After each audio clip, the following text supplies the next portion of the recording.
Hey everyone, it's Yue from the Strictly Broken YouTube channel. Today I want to cover another part of the overdress announcement stream that happened earlier this week, and that is the new mechanic slash part of the deck that was introduced for specifically overdress standard. So this is not going to apply to V Premium, it's not going to apply to Premium. And that's the ride deck that they're designing, which is an extra deck of 4 cards that are actually part of your main deck. So it counts towards the 50 that has a grade 0, a 1, 2, and 3 in it that you can use at any point to basically ride during the whole early game Vanguard ride situation where you're like scrambling to get your 1, your 2, your 3 so that you can hit that grade 3 and start playing the game. First, but I do have some initial impressions on it that are all basically speculative, but also are tied to fundamental understandings I have of Cardfight Vanguard, and I think it's worth sharing now that they've basically done a Q&A on the mechanic and everything's basically out of the bag. So the whole idea of failing your ride was a very, very dissatisfying experience for a lot of Cardfight Vanguard players. Like, it was when I first started playing and I realized that in this game you had to literally succeed certain conditions before you had to actually play the game, and if you fail them you're automatically on the back foot. It's something that definitely wasn't very appealing to the game. You know, there are a lot of great appealing aspects of it, but that is definitely not one of them. G was better because G was a bit slower in the early game for a lot of decks, and misriding usually sometimes meant you could even stride first, which was, you know, pretty cool.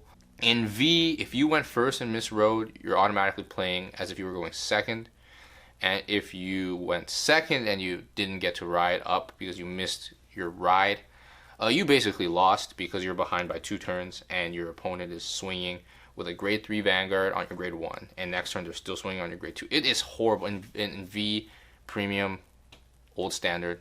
That was horrible. So I do understand the point, the need for this ride deck. It solves those problematic game states that basically make the game unplayable for people and not fun.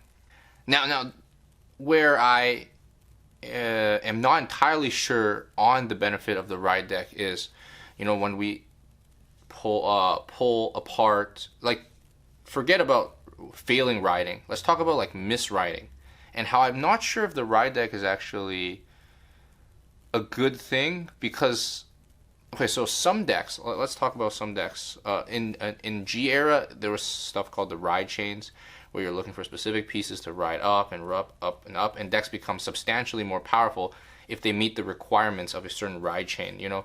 So in G it wasn't that crazy. Basically units were a little bit more powerful and they could do a little bit more cooler things. But in V, I felt like there were certain cards that were not exactly part of a specific ride chain, but basically players would dub them ride chains because it was like, if you rode this into this, it's pretty powerful. Stuff like Promise Daughter, not Promise Daughter, sorry. What's the name of that OTT grade 1?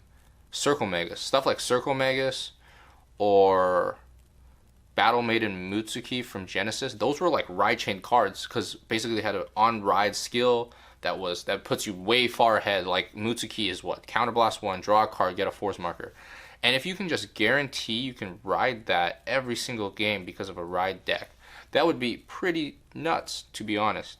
Now, I feel like this would imply some kind of balancing things with the units in overdress format or in standard, because you can't make broken ride cards, right? It just doesn't work, since if you make broken on ride cards that have no other skills like Mutsuki and Circle Magus, I hope it's Circle Magus. I'd look like such a moron if it was not Circle Magus. You could just slot them into your ride deck and you could just ride them every single game, and I'm not sure if that would be okay. That would be kind of powerful, and not only because is it powerful in the sense that you get to actually do those, it's also powerful because, like, look at Mutsuki, for example. If you ride that card, it's nuts. If you don't ride that card, it's dog. It's like actually like a bad card. Like, just, you cannot, that card has no function. But now with the ride deck, you can basically slot it in there, and then you don't have to play other copies of it. So the huge payoff, the original huge payoff of a card like Mutsuki which was you have to play 4 horrible cards to get that huge plus side of riding it. Now it's completely wiped out the window. You can just put it in your ride deck, and you can always get that broken effect, and you don't even need to sacrifice deck slots for it. So overdress, you know, this is pretty obvious. Like, I'm not a game designer, so this one's pretty obvious. I feel like this is not actually going to be an issue, but I do want to present the possibility of it being an issue, that I feel like it limits potential cards that might come out, such as Mutsuki, because you could just slot it in the ride deck. Maybe cards will be released that if they were put into a ride deck, they have specific higher requirements to be able to resolve their skills. I don't know, that seems to make sense. Like, imagine Mutsuki was normal in your actual deck, and then when it's in the ride deck, you have to pay 2 CB to do it. That would balance it naturally that way. Now, Mutsuki is a ride chain-esque card that has problems, and there are cards that get even a little bit more worse than that, and that's actually actively a problem.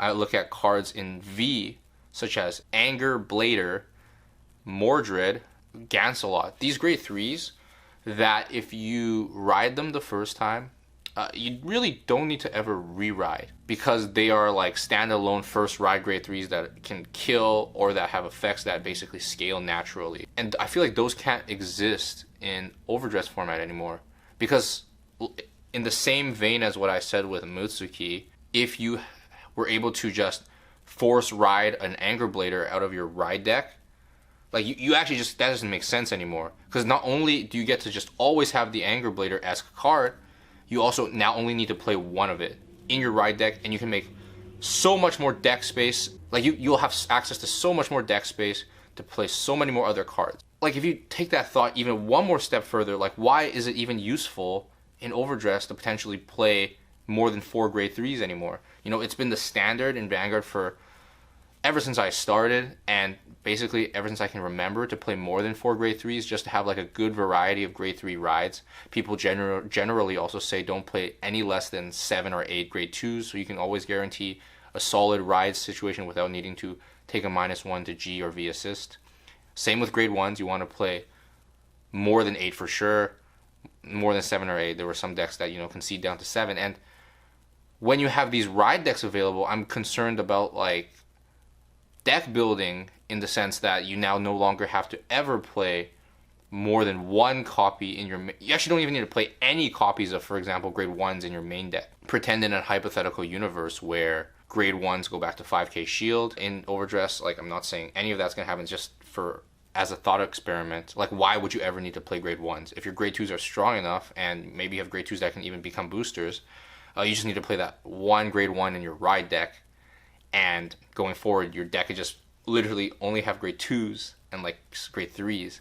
You also don't even need to play that many grade 3s. You could literally just have a deck filled with grade 2s and it would be absolutely fine. So a little bit interesting there. I'm not even going to say it's necessarily bad, because the ability to now not be limited in your deck building based on grade restrictions, because like you literally had to play a certain amount of each grade so that you can consistently ride them in old Vanguard.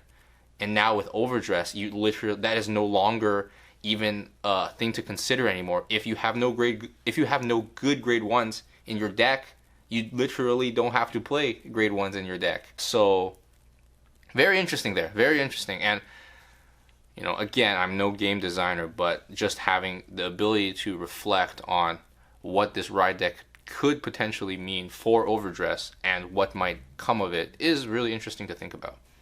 So that's all I have in terms of thoughts about this topic. Thank you guys for all the support to the channel. Like, ever since I came back, it's been awesome. It's been amazing. Definitely drop a sub, follow, and like on the YouTubes, the Instagrams, the Twitters, the Facebooks. Check out all of our socials. UA signing off on this video. Peace.